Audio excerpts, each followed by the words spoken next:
This reading is taken from Matthew chapter 22, verses 15 to 33. Paying taxes to Caesar. Then the Pharisees went and plotted how they might trap him into saying the wrong thing. They sent their followers to him with the Herodians. "Teacher," they said, "we know that you are truthful and that you teach God's way truthfully. You don't care what anyone thinks about you because you don't try to flatter people or favour them. So, tell us what you think. Is it lawful to pay tribute to Caesar or not?" Jesus knew their evil intentions.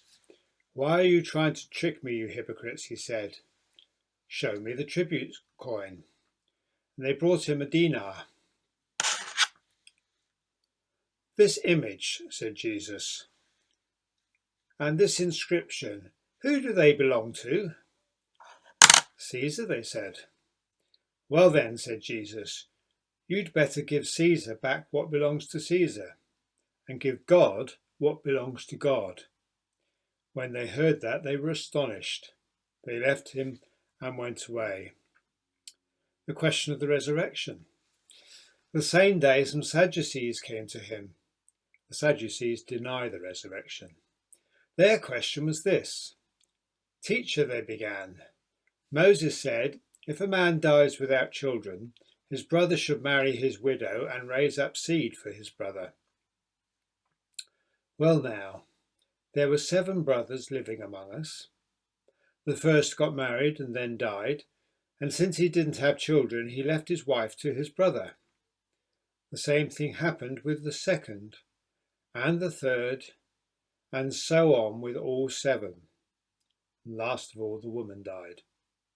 So, in the resurrection, whose wife will she be of all the 7?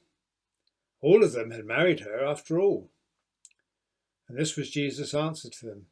"You're quite mistaken," he said, "because you don't know your Bibles or God's power.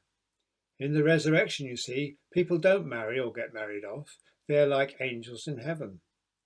But as for the resurrection of the dead, did you never read what was said to you by God in these words, 'I am the God of Abraham and the God of Isaac and the God of Jacob'?